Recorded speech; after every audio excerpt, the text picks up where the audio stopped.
Halo sobat, kita berjumpa kembali di Rayudi Channel. Teman-teman, semoga lancar ya aktivitas hari ini dan dimudahkan rezekinya, sehat selalu pastinya, doa kita bersama ya. Amin. Oke sobat, kita mau kasih edukasi lagi nih buat teman-teman yang nonton.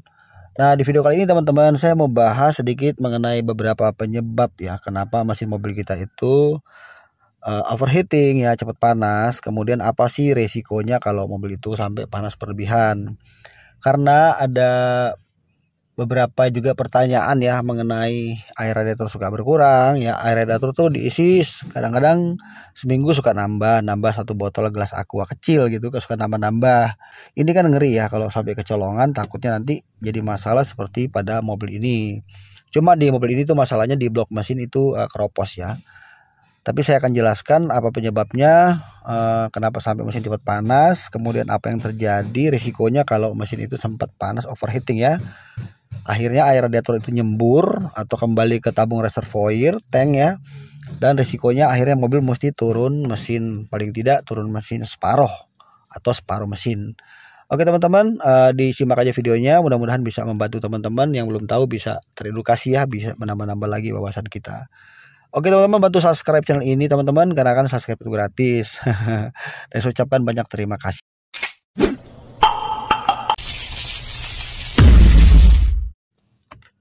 Kita mulai dari sini. Di bagian blok mesin ini ini mobil 4 silinder ya, ada 4 piston. Nah ini sebenarnya jalur-jalur air ya, atau isinya ini air. Ketika kita mengisi air di radiator, maka air akan masuk ke sini. Oke, sekarang perhatikan lubang ini ya. Ini ada lubang untuk jalur oli. Jadi ketika kita mengisi oli dari atas, saat kita mengganti oli, misalnya mengisi oli, dia turun ke karter atau bak oli melewati lubang-lubang yang ada di sini ya. Turun ke bawah, masuk ke karter. Nah, sekarang di sini ada namanya packing ya, atau gasket.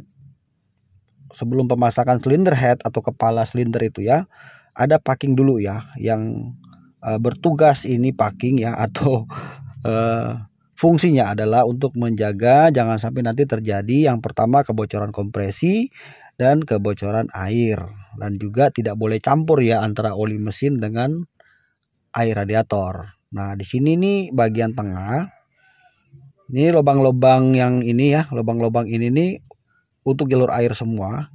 Nah, tengah ini ada plat putih, ini teman-teman bisa lihat, untuk menjaga jangan sampai kompresi bocor ya, lolos masuk. Nanti kalau kompresi bocor tuh makanya kadang air itu bisa nyebrang masuk ke ruang bakar ya, air suka berkurang. Ini masuk ruang bakar bisa, tergantung di mana pecahnya ya, tergantung di mana jebolnya. Nah, ini resiko ketika mobil itu mengalami overheating, packing akan pecah.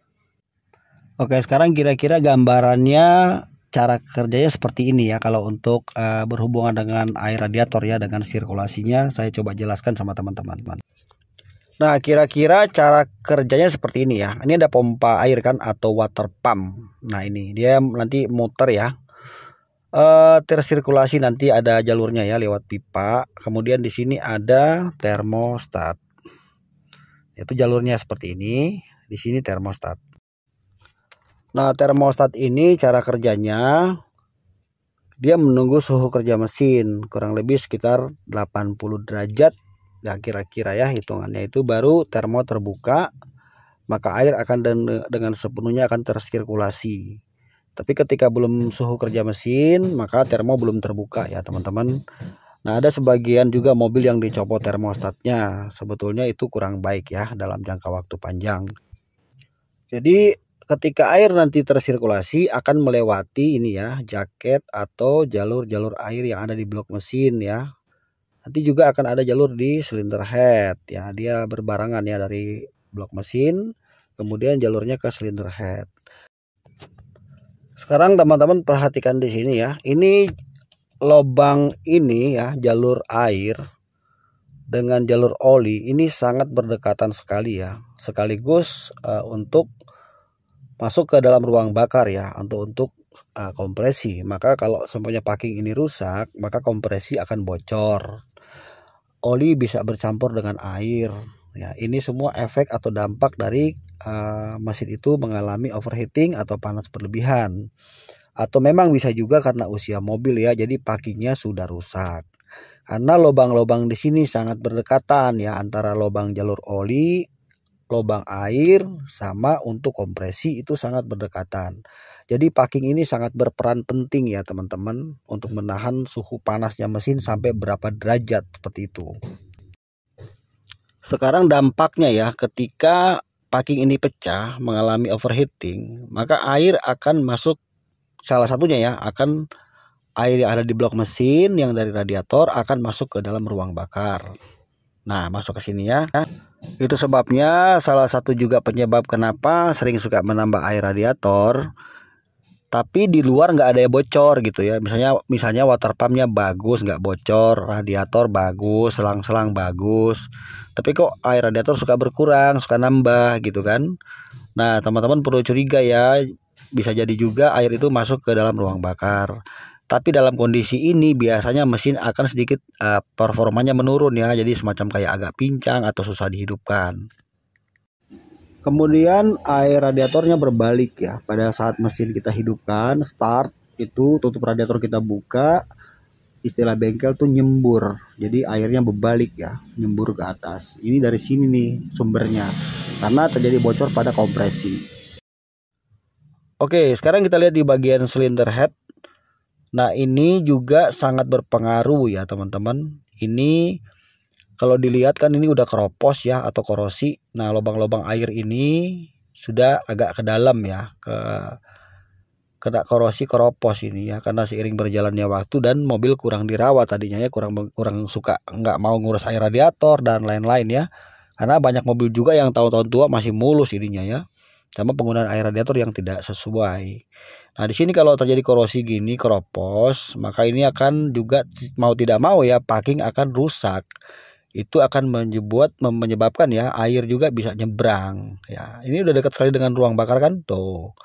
Nah, ini nyebrang masuk ke ruang bakar atau oli akan bercampur dengan air, itu udah pasti ketika kondisi seperti ini. Dan yang perlu sobat juga ketahui ya, ini juga kalau seumpamanya sampai mesin itu kita sempat panas overheating, terus kita cuekin, nah itu juga bisa membuat di bagian cylinder head ini akan menjadi melengkung ya atau bengkok. Jadinya kita kalau misalnya turunin nih separuh mesin, mengganti packing misalnya kan, itu nggak bisa langsung sembuh. Jadi cylinder head ini harus lurus, permukaan ini tidak boleh miring. Nah, itu sebabnya teman-teman sangat berbahaya ya ketika resiko mobil itu mengalami overheating panas ya, sampai kita kecolongan, cuek aja gitu kan, udah panas mobil tancap gas terus. Nah, inilah risiko-risiko yang mesti teman-teman ketahui. Oke, jadi beberapa penyebab kenapa sampai mobil itu mengalami overheating ya atau panas berlebihan sehingga berisiko seperti yang sudah saya jelaskan di awal video ini. Yang pertama, radiator itu mengalami kebocoran. Radiator juga bukan hanya sekedar bocor yang bisa menimbulkan masalah ya, mampet atau buntu juga bisa. Lamanya mobil tidak pernah servis radiator. Kemudian yang faktor yang kedua, penyebab mesin panas itu bisa disebabkan karena termostat yang tidak terbuka ketika suhu kerja mesin. Ya, karena termostat itu termo mesti terbuka ya. Saat suhu kerja mesin dia harus terbuka untuk mensirkulasikan air dari radiator masuk ke mesin, ke engine, kemudian balik begitu aja terus. Nah, selanjutnya yang bisa mengakibatkan juga mesin overheating atau panas karena kipas fan radiator yang menggunakan fan radiator elektrik ya. Jadi dia akan menyala secara otomatis. Kipasnya mengalami kerusakan, lemah ya, tidak berputar, atau bisa jadi kemungkinan pada sistem kelistrikannya sehingga membuat kipasnya tidak berputar. Faktor yang lain terjadi kebocoran pada water pump. Water pump bocor atau bagian belakang water pump kipasnya berkarat, itu juga bisa mengakibatkan pemicu terjadinya overheating pada mesin mobil kita. Nah, jadi teman-teman, itulah beberapa penjelasan saya buat teman-teman untuk kita sedikit memahami ya kinerja mesin mobil kita, apa saja yang bisa menyebabkan kenapa oli bercampur air, risiko mesin panas. Inilah sedikit gambaran buat teman-teman yang bisa saya jelaskan teman-teman ya. Dan sedikit yang ingin saya sampaikan juga sama teman-teman, untuk kita selalu waspada ketika terjadi perubahan pada kinerja mesin mobil kita, harus teman-teman peka ya. Jadi segera dibawa ke bengkel untuk dicek ya. Kalau tidak, nanti takutnya kerusakan bisa merembet dan kita bisa mengeluarkan banyak biaya untuk perbaikan mobil kita. Baik sobat, ini aja video yang bisa kita bagikan kali ini. Lebih dan kurang mohon maaf. Kita hanya berbagi saja, bukan mengajari. Semoga teman-teman yang belum paham bisa menambah-nambah lagi ilmu. Kunjungi banyak-banyak channel YouTube yang membahas tentang dunia otomotif. Karena dengan begitu kita akan menyerap banyak ilmu untuk kita pakai ya, pastinya untuk kita mencegah pada mobil kita ya, atau mobil teman saudara kita, teman atau orang tua ya, supaya kita sekali lagi bisa memperkecil ke biaya pengeluaran untuk perbaikan, atau kita bisa mencegah jangan sampai mobil terjadi mogok di tengah jalan. Oke teman-teman, terima kasih sudah menonton. Jangan lupa bantu subscribe dan nanti kita jumpa di video berikutnya. Salam Rayu di channel teman-teman. Selamat beraktivitas. Thank you. Bye.